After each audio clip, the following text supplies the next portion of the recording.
Okay, so thank you all for being here. I didn't really know how many to expect. So, we have just enough table space, so that's a good problem to have. So we get to set out more tables next week. I want to start by kind of explaining what this is and how this differs from like what we do on Sunday morning. Yes, we do have study sheets, by the way. I've realized that some people like having something to follow along with, so this isn't for a grade, so if you miss something, I'm not going to kick you out of church.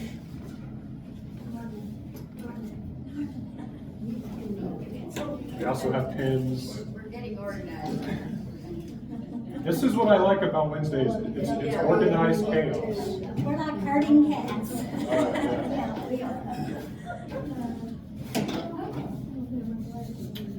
So, Wednesday night, and if at some point we ever do like a Sunday night, I really enjoy that more than like preaching on Sunday morning. Because usually the people that show up to a Wednesday night are the people that are kind of your core, that are going to be there for like anything you do. So usually you can go a little more in depth on Wednesday night than you would be able to on a Sunday morning. So with that being said, these studies are going to be a little in depth, maybe challenging, or we're going to try not to completely shoot over your head, but sometimes you might be thinking, where in the world are we going with this? Hey, this is a group that went through Revelations. It's a study. So, if at any point you think, I have no idea where he's going with this, it's okay. Ideally, it will all connect and tie back together. But I do like doing Wednesday nights because we can go a lot more in depth. And I try to go like through a book at a time, which we're doing Luke, which has like 24 chapters. So we're going to be here a while, okay?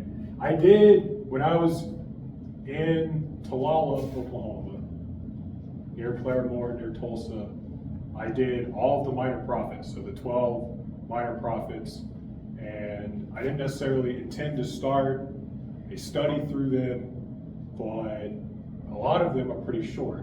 And so it's like, oh, pastor had heart surgery, you got to fill in for 2 weeks. Okay, well, what has 2 chapters? Haggai or whatever. So like that's how I got started. And then as his health got worse, his wife's health got worse, I would fill in more and more. And eventually when I came back to do my second round of interning, they just had me do it every single week. So there's like 66 or 67 chapters with the minor prophets. We did them all in like 67 lessons.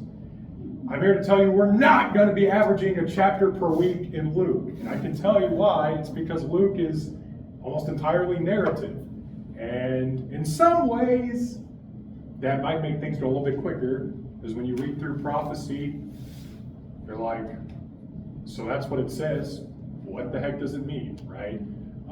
And so you kind of have to explain a lot of that. Also, that's all Old Testament, so like a lot of the places and the people in the kingdoms are like often completely lost on us.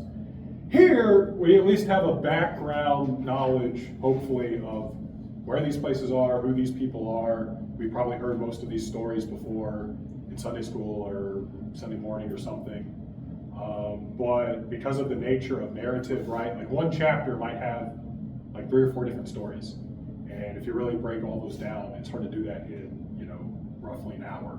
So we're probably not going to keep that same pace of like 1 chapter per week. But at the same time, I don't really want to just drag this out indefinitely. One of the biggest complaints, and this is why I don't do this on Sunday morning, is I preach through a book. I've heard a lot of people complain. They say, I've been at my church for 5 years, and we've never gotten out of the book of Matthew. I don't want to do that, okay? So if I feel like we're just dragging and dragging, I probably am going to like try to pick things up a little bit, okay?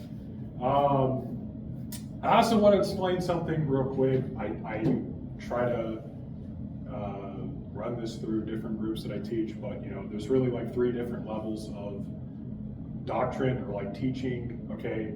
So think of this as like a pyramid. At the very top, you have your primary level, and that is what we would call orthodoxy, which basically is just a fancy word for if you don't believe this, you ain't making it to heaven. I hate to break it to you, all right? Like if you don't believe that Jesus is the Son of God, if you don't believe that he died and rose again, like you're not making it to heaven.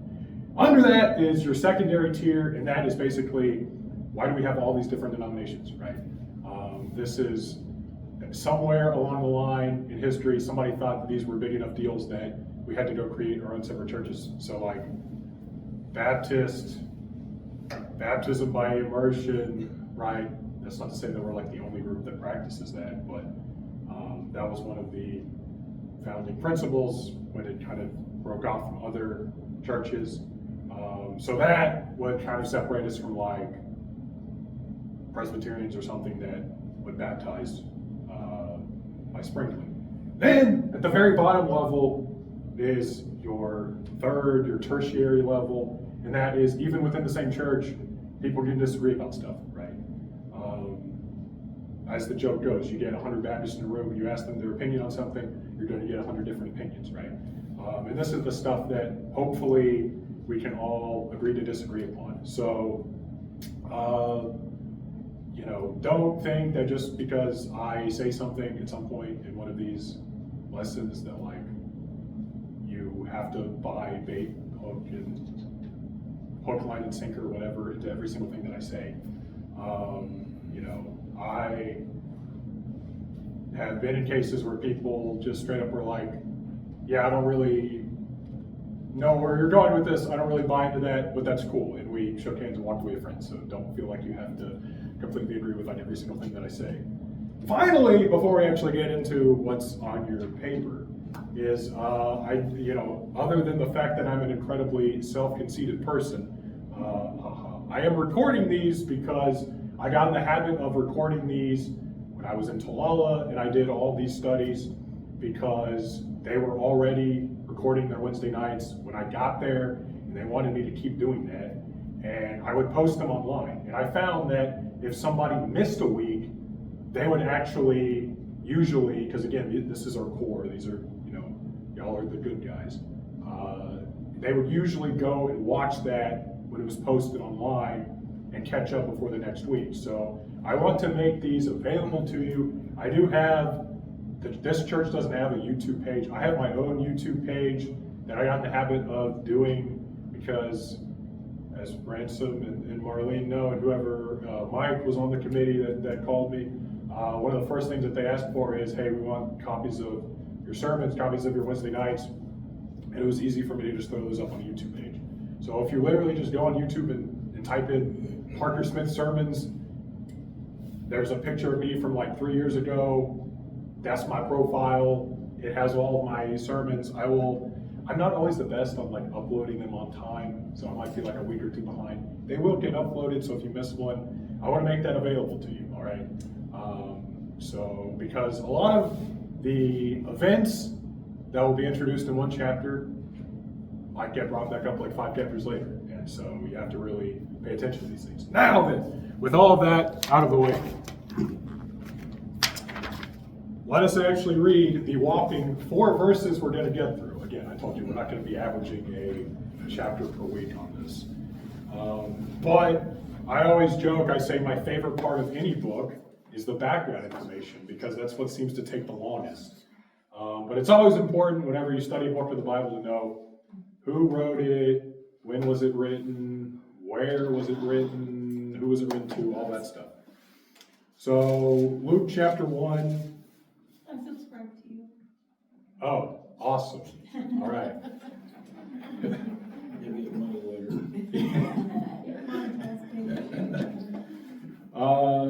Luke chapter 1, the first 4 verses, it says, "Many have undertaken to draw up an account of the things that have been fulfilled among us, just as they were handed down to us by those who from the first were eyewitnesses and servants of the word. With this in mind, since I myself have carefully investigated everything from the beginning, I too decided to write an orderly account for you, most excellent Theophilus, so that you may know the certainty of the things you have been taught, Now, and I said this before, some people like having something to follow along with, some people don't, like, you're not expected to fill these out, but again, it's something that's available to you if you like doing that.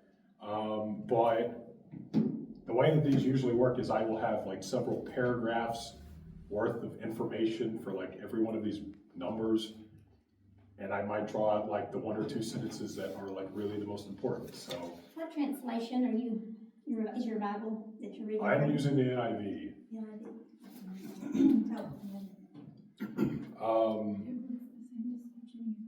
So I will try to point out when we get to these bullet points and these fill in the blank things and try to make that very obvious, but I'm not always thinking, and sometimes I'm talking and then somebody's like, wait, slow down, what did you say? So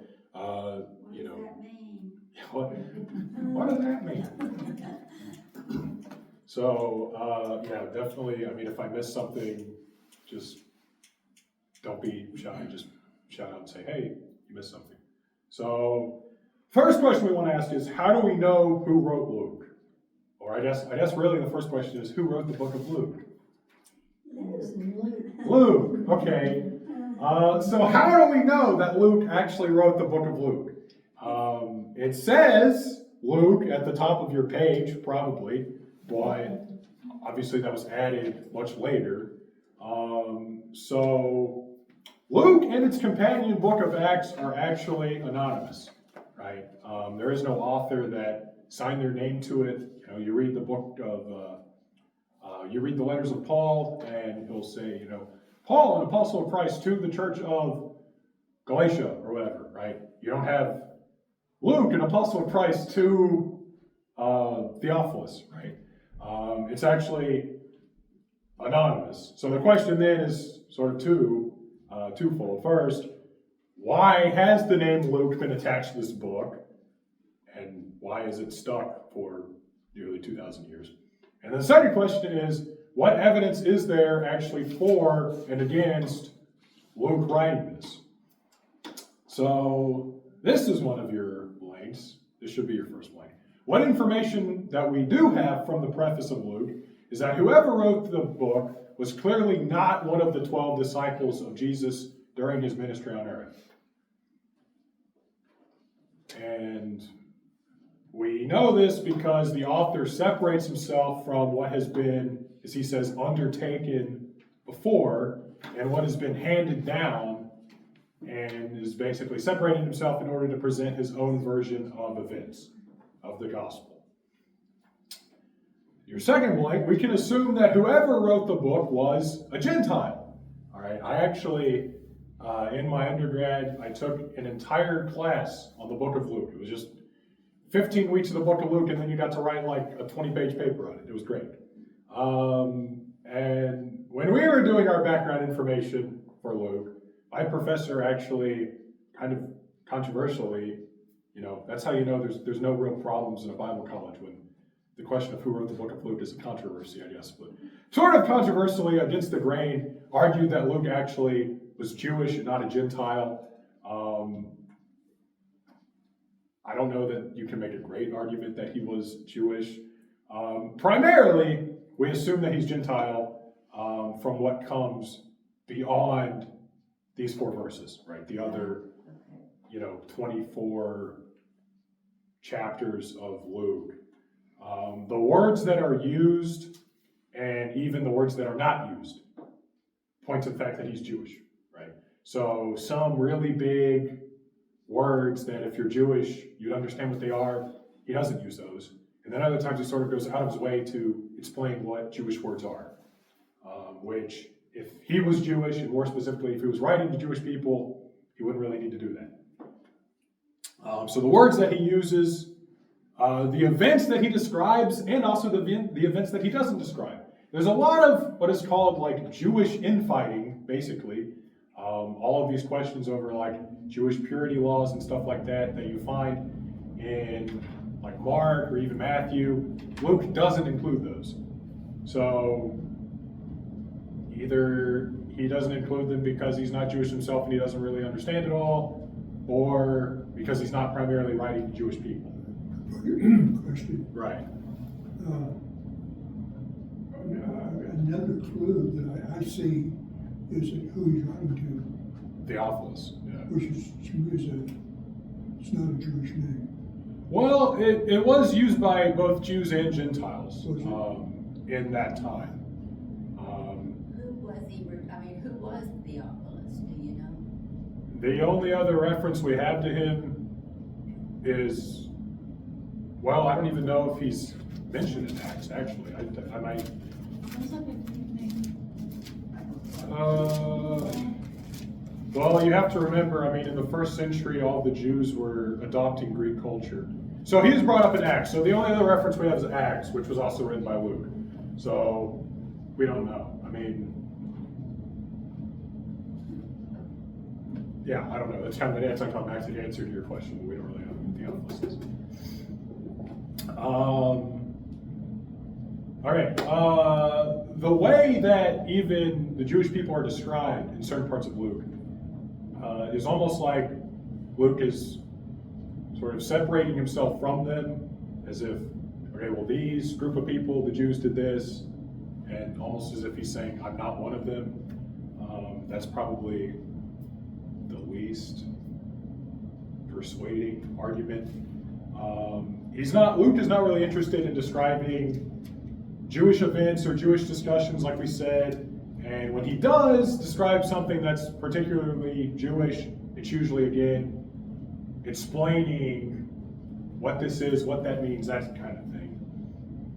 And so, obviously, Luke's primary audience was just this one guy, Theophilus, but even then, he's writing in mind with, this is going to go out to other churches, probably other parts of the world. So, it's highly likely that he understood that his audience was Gentiles.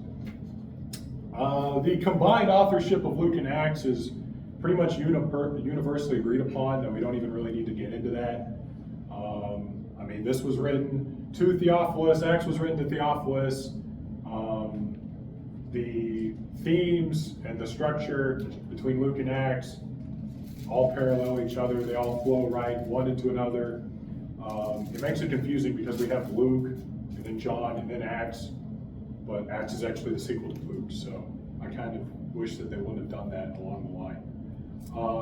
But Luke and Acts were both written by Luke, and this is actually important because any evidence we have for the authorship of one of these books would also be evidence for the authorship of the other book, right?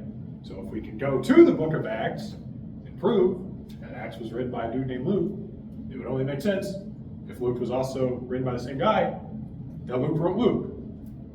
So in the book of Acts, there are, you've probably heard someone refer to this, the we passages of Acts.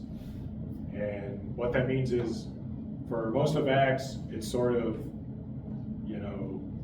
third person narration. This person did this, and this person did this, and they're kind of like removed from whatever's happening. There's a couple instances where it actually goes to sort of we is technically second person, but he first person in the sense that he's placing himself in the midst of whatever's going on. We were on board a ship and this happened. We went to this island and this happened. Whatever.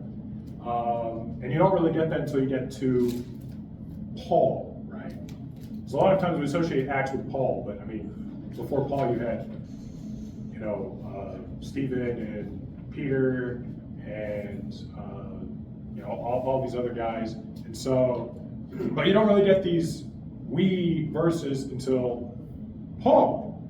So, the author identifies himself as present with the characters in the narrative. So this is your fill in the blank sentence. Whoever wrote the book of Luke was likely a traveling companion of Paul at one point. You had the answer.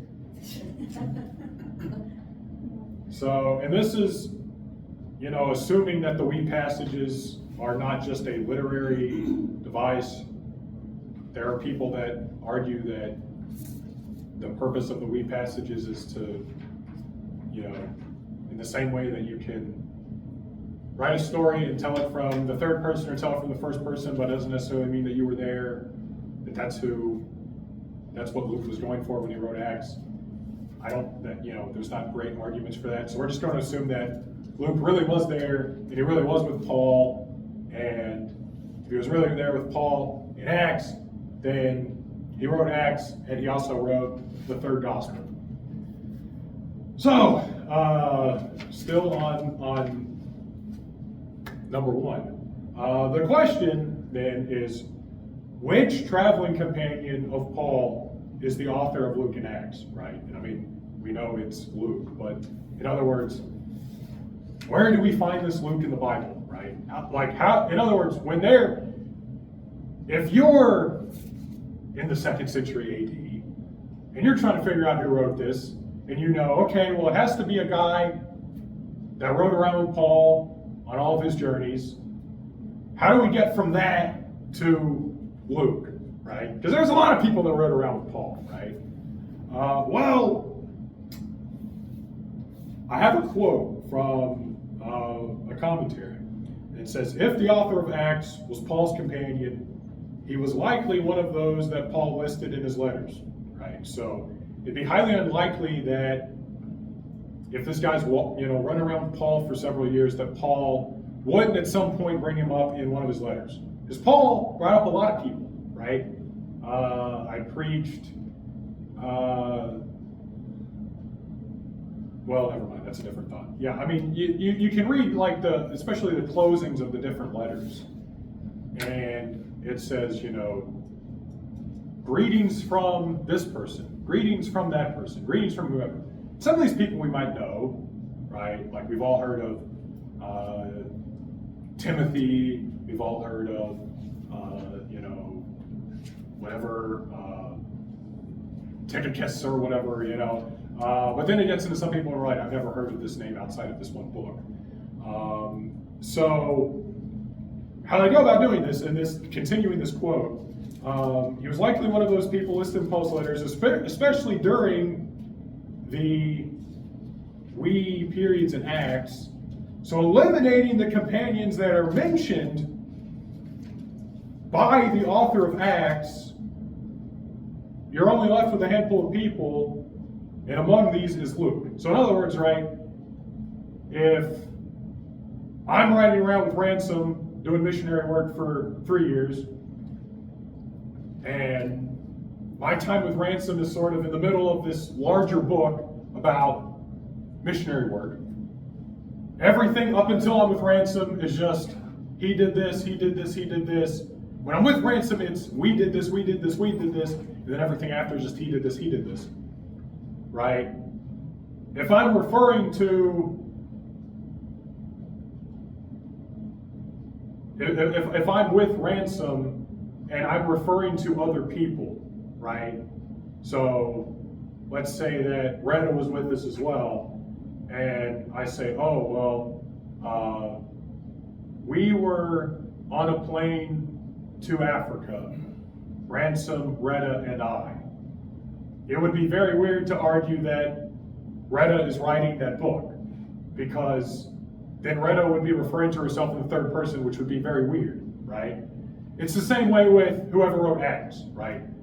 He says we, so then that person cannot be whoever else is being talked about. So Paul, okay, obviously Paul didn't write Acts because the author of Acts mentions Paul by name.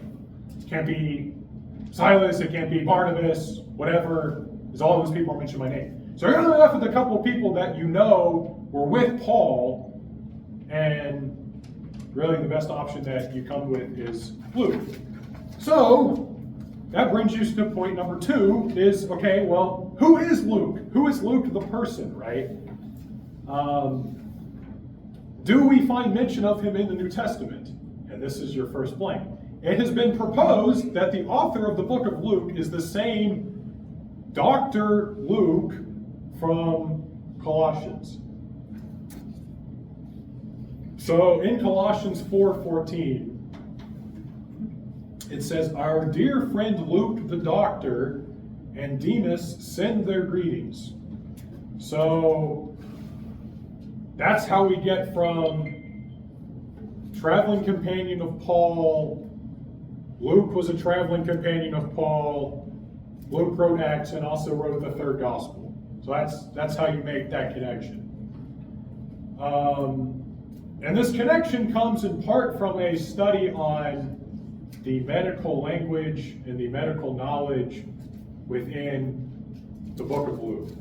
So Luke has a special interest in the healing narratives of Jesus. And not only does he include most of the same healing narratives found in Matthew or Mark, but also Luke has 5 healing stories of Jesus that aren't in Matthew or Mark. So he places a special emphasis on Jesus as the healer.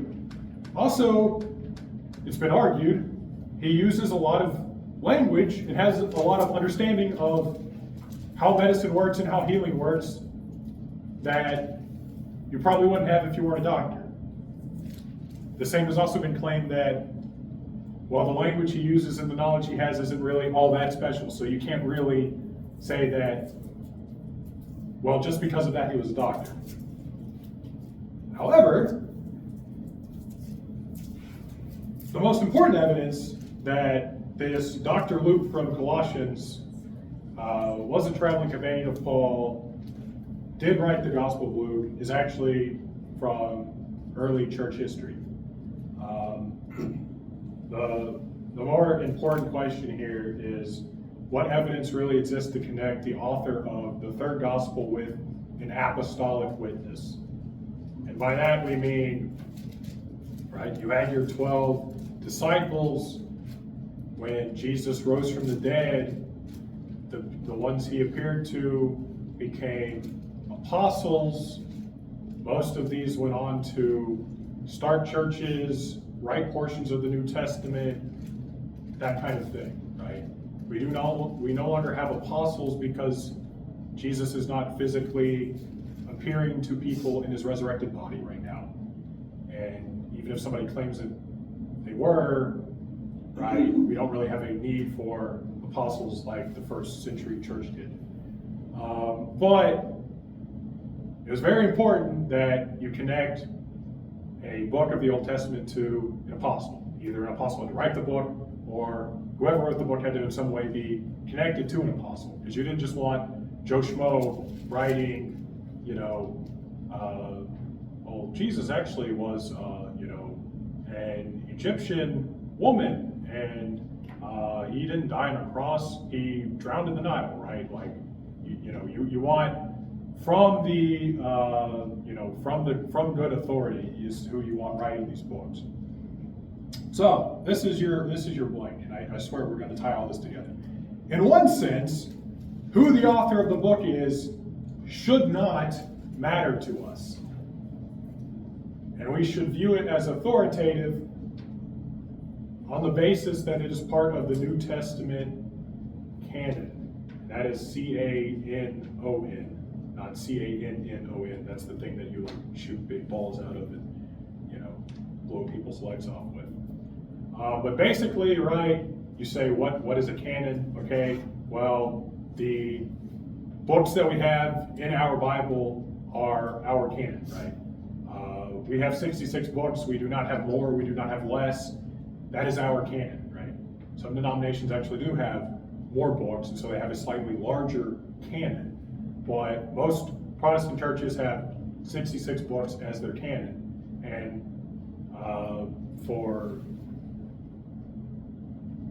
a large part of church history, there were 66 books in the Christian canon once the New Testament canon was determined. The second part of your blank there is, however, in another bigger sense, it should matter to us who wrote the book of Luke. Since an apostolic, A-P-O-S-T-O-L-I-C,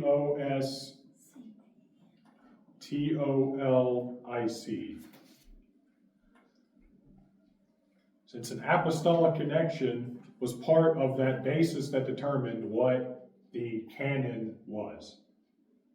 So in other words, right, for us, I trust that the 66 books we have in the New Testament are the exact books we're supposed to have, nothing more, nothing less, partly because for almost 2,000 years, these are the books that we've had. So if all of a sudden, they say that there's like actually 4 books to the Corinthians and we only have 2 of them, right? So if like for some reason somebody came up and said, well, we found 4th Corinthians, right?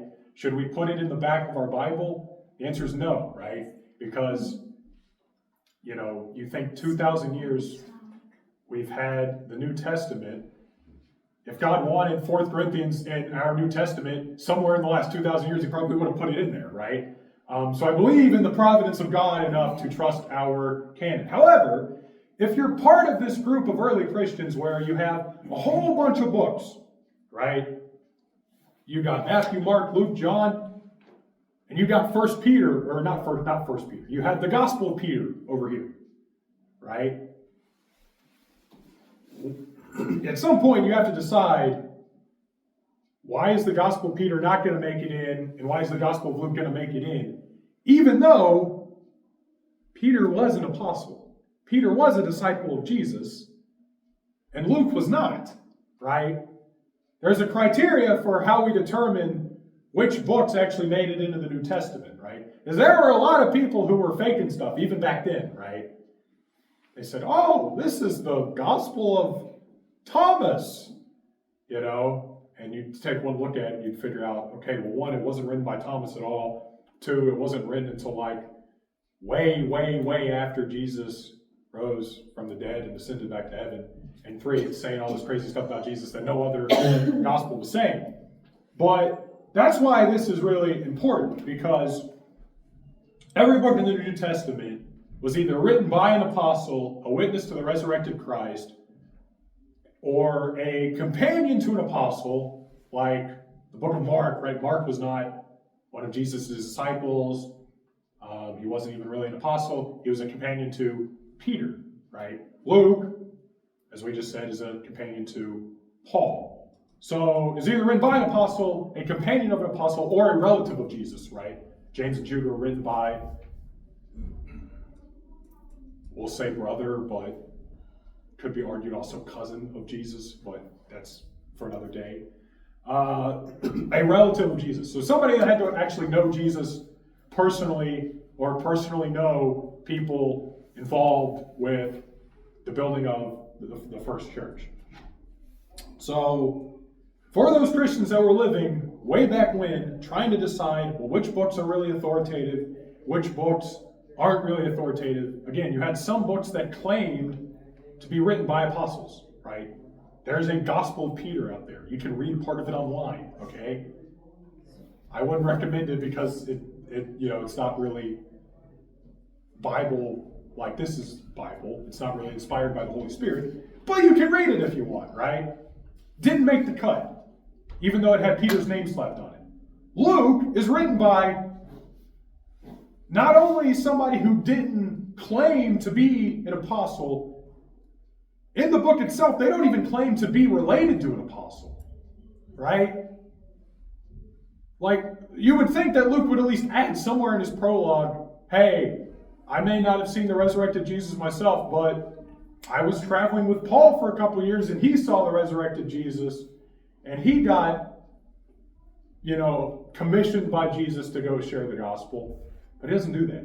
So you're left with all these people scratching their heads wondering, well, why are we throwing out books that say they're written by Bartholomew or written by Peter, and we're throwing in these books that are written by somebody who makes no apostolic association? So, what evidence actually exists to connect the author of Luke with an apostolic witness? In other words, how do we make the connection between Dr. Luke, who traveled with Paul, to this is the same Luke that wrote this book? Very early on, in the grand scheme of things, we're talking late 2nd century. So, you all know this because you're smart, but like 1st century is like, 81, 80, 99, 2nd century, 8100, 80, 199. So, late 2nd century is when you actually have the gospel according to Luke added to this book. So that's when you get the big, like mine has the big, subheading or whatever, Luke. That's when that was added.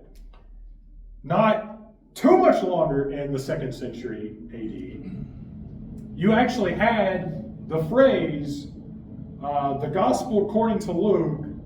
This Luke was a physician or a doctor. That was, again, added on to the text. That wasn't part of the original book.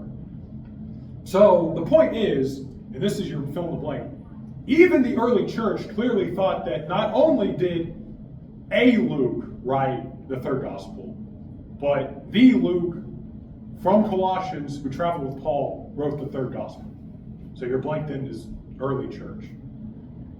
And this is important because, again, this is how they proved this book deserves to be in the New Testament, and this book is authoritative, right? If this book tells you to jump, you better jump, right? And ask questions later, in other words. This is another quote, and then we'll move on to point number 3. It says, the case for the authorship of Luke is not clear-cut. However, there are no decisive or clear-cut arguments against Luke being the author. In this situation, it seems best to assume that the early tradition of Luke's name being attached to this is based on a memory that goes back to the first reader's knowledge of who it was who wrote this book. In other words, right, in the grand scheme of things, and we're about to get into the date of when this was written, so I don't want to tip my hand too much, but you're talking about when the book was written to late 2nd century. That's a few generations, right? And especially something as important as a story about Jesus. You're not going to lose in those 3 generations who wrote the book, right? It just might have taken them a little while to actually smack that onto the top of the page, right? So there you go. Point number 3, when was Luke, the book, written? So, similar to quite a few books in the Bible, Old and New Testament, we don't really know. You have an earliest date and a latest date, right? Earliest possible date, latest possible date. The earliest possible date is based solely on the internal evidence from the book itself, and this is your fill in the blank. It would be the early 60s of the 1st century. So the, AD 60 to AD 69, right? And really this is coming from the fact that whoever, Luke wrote the 3rd gospel, Luke also wrote Acts. Acts essentially ends with Paul in prison. We don't really get a great resolution of that story. So some people thought, well,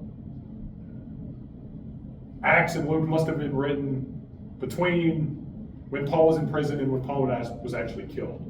And that would place it in the early, AD 62 or whatever. The latest possible date is based on the external evidence. In other words, other people that are talking about the book of Luke. And that would push it to, at the very least, the end of the 1st century. So now you're not talking like AD 60, you're talking like AD 95, okay? But really that's pushed back even further to, and this is another blank, AD 170. Because you kind of have this thing of, you have really early quotations from Luke at the end of the 1st century, but because Luke borrows so much from Mark and also Matthew, we don't really know, were they actually quoting from Luke or were they quoting from Mark and Matthew? You don't really have a great clear reference to Luke until AD 170. So, and I kind of formatted this part weird. Your broad range, this is that bullet point, is AD 60 to AD 170. That's your broad range, somewhere there. You have about 100 years, give or take, somewhere in here, this book was written. I mean, obviously, if you believe that it was written by Luke, which we do, it would not be 170 because Luke would be dead by then. So I'm just saying, you know, take not accounting for that, just based solely on external factors, that would be it. We're going to do a specific range, which is going to narrow down to a much shorter time frame, closer to when Luke was actually alive. Yes. No, I was, actually, you made my point. Okay. Yeah. The lifespan of Luke. Right. Yeah. Well, Luke was not 200. Yeah. Approximately 35 years in that time. Right. So that narrows the window of opportunity. Right. Right. So, okay, number 4. This is your last one. We're gonna come. I did this kind of weird. Like, we're gonna do a little bit of number 4, and then come back and put the specific date range for number 3. So bear with me. It all makes sense. Number 4. How was the book of Luke written? In other words, right? Luke talks about these other sources. It says many have undertaken to draw an account of the things that have been fulfilled among us. Who were these other sources? Who were these other people that set out to write the story of Jesus? I mean, we know 3 of them. We know Matthew, Mark, and John. And then it also talks about other eyewitnesses. So who are these people, right? In other words, if Luke is a compilation of different sources, who are these sources and how did Luke put this all together? In his preface, Luke balances his connection to what came before him. He's saying, hey, I kind of sought these people out, talked to them, got their side of the story. He also balances that with his separation from what came before him. Many have undertaken to draw up an account of things. Verse 3, with this in mind, I myself have investigated and set out to write an account.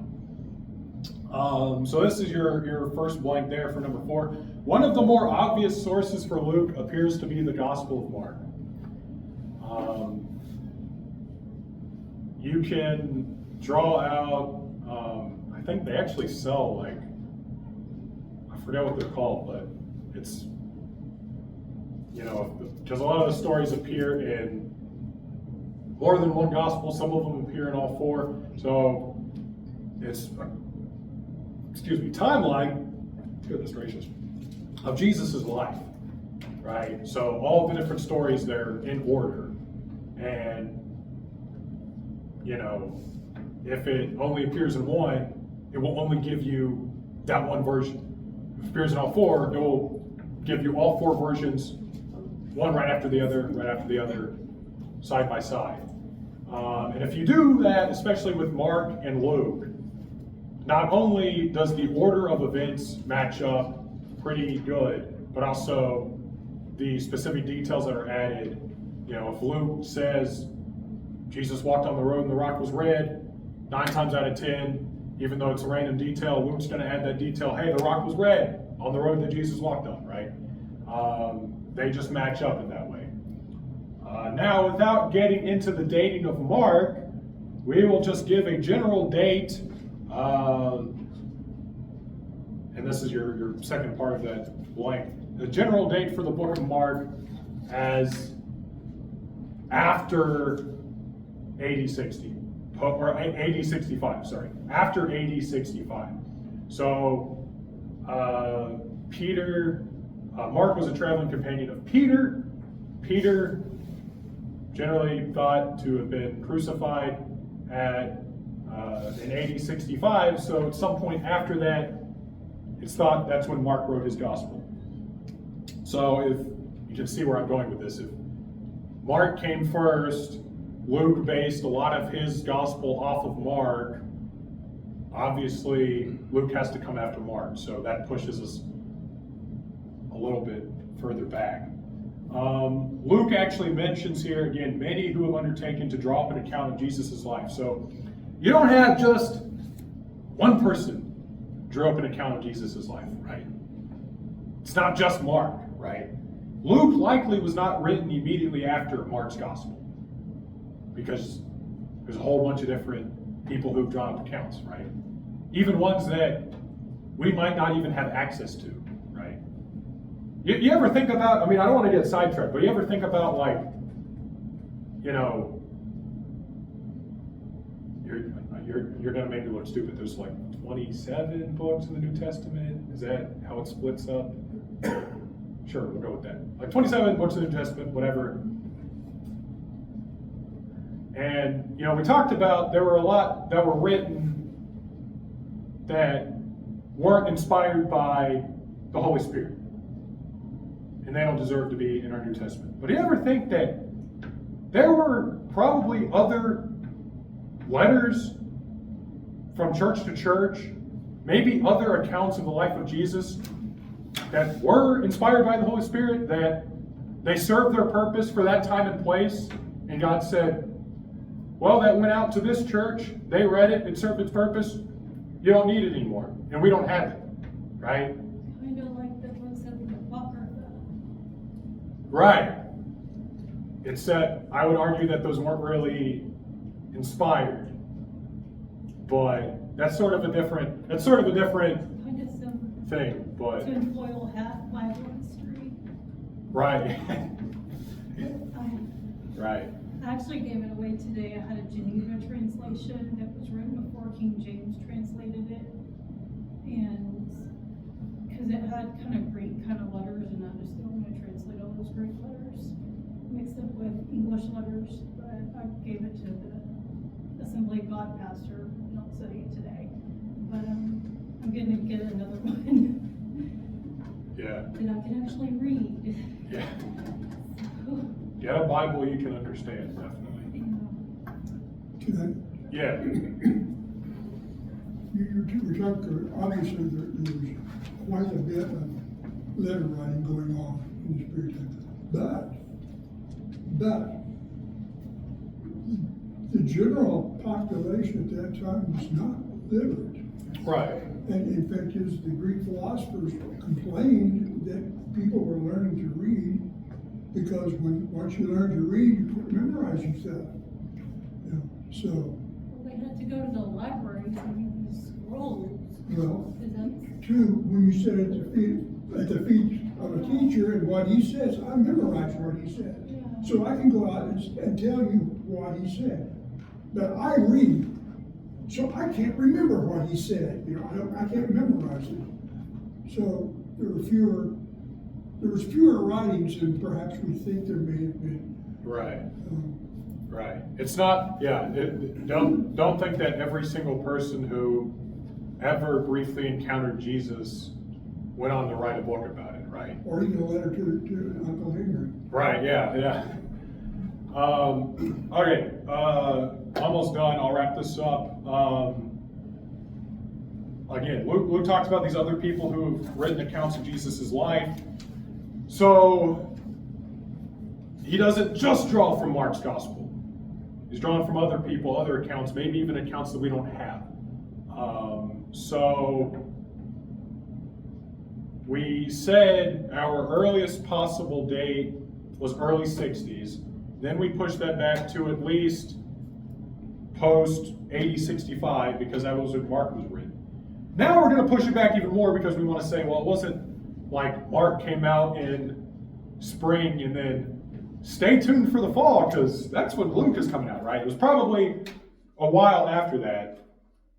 So our specific short form date is AD 60 to, no, hold on.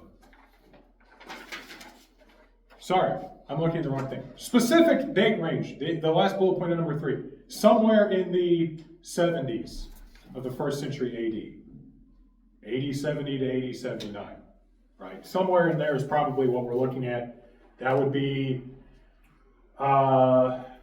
after everything that happened in the book of Acts, after Mark was written, plus 5 to 10 years for other people to come in and Luke to collect these sources as well. One more thing, and this is actually going back to point number 4. Luke seems to view the destruction of the temple as a past event, and that is 70 AD. So as you know, the Jerusalem temple was destroyed, and at that point, the Christian church was no longer centrally located in Jerusalem. They all scattered. And the way that Luke talks about the prophecies that Jesus makes about the destruction of the temple almost seem like, well, this prophecy's already been fulfilled. Does that make sense? Right? So, I mean, there's prophecies about the second coming of Christ that I would not preach about as if they've already been fulfilled, because Jesus has not returned to earth to rule and to reign yet. There are prophecies in the Bible that the prophecies of the first coming of Jesus, that has been fulfilled. So I'm going to preach about that a little bit differently. Same way with Luke, right? So again, that would put you after 80, 70. So mid-70s is your specific date. To answer the date for, to answer question number 4, how was Luke written? The sources that Luke used to compile his own gospel were almost certainly, blank number 1, the Gospel of Mark. We already kind of answered that one. And blank number 2, the sources that Matthew used when writing his gospel. Matthew is kind of like Luke in that he's also kind of a compilation of several different people, even though he doesn't necessarily outright state that. As well as other oral sources, so, right, you listen to a lecture, speaking, that's an oral source, and other written sources, again, other people wrote down about the life of Jesus, perhaps, and Luke was using that. So, all of this in mind, and I want to wrap this up. Keep in mind these things as we go through the book of Luke. Not every week is going to be this technical, is the word. But you really have to understand who wrote this, why did they write it, when did they write it, what was going on before and after and during the time it was written, all these things. Keep these things in mind. Number 1, Luke was not Jewish, okay, like we said. Luke was likely not Jewish, he was Gentile. So when he describes something that is pretty Jewish, when he talks about the Sabbath, when he talks about the temple, you're probably going to be, if you're attentive enough, you're going to catch on to the fact that he doesn't talk about these things in the same way that Matthew might, right? Keep that in mind. Number 2, Luke was not an apostle in the same way that, Matthew and John, they were there with Jesus while he was doing all these things. They were the eyewitnesses, right? Luke was not. He's kind of a step removed. Doesn't mean he's not authoritative, doesn't mean what he's saying ain't true, but his perspective is going to be a little bit different. And again, if you're attentive enough, you're probably going to catch on to that. Number 3, again, he was likely writing this after the death of Peter, after the fall of Jerusalem. And so we know not only did Luke write the Gospel of Luke, he also wrote Acts. And what is Acts? It's the story of the early church. What was some of the biggest things that affected the early church? Martyrs, right? People dying for their faith, of which Peter was one. And number 2, Jerusalem being destroyed. And now, hey, when Jesus told us that we have to go out to all the world to tell people, now we're kind of being forced to do that because our homes have been destroyed and our place of worship has been destroyed. And so now instead of all being in Jerusalem, we're going to scatter out throughout the world. And so it makes sense that if all this stuff has happened very recently to when Luke is writing these 2 books, it's going to play into a lot of what he's writing about. So anyway, this was very technical. Again, not every week is going to be this technical. If you thought this was really boring, then please come back. So do you think he spent a great deal of his time in what is now modern day Turkey? Because if he was hanging out with Paul was in Ephesus for 3 years. Right. I mean, it was written after Paul's death. So that doesn't necessarily mean that, you know, wherever Paul last dropped him off, he just stayed there and wrote blue. We don't really know where he was at by the time he got around to writing Luke and Acts. Because I know Paul, it had to end up leaving Ephesus. Right. So, It's a big town. It was a big town. yeah, They're still excavating. I don't know.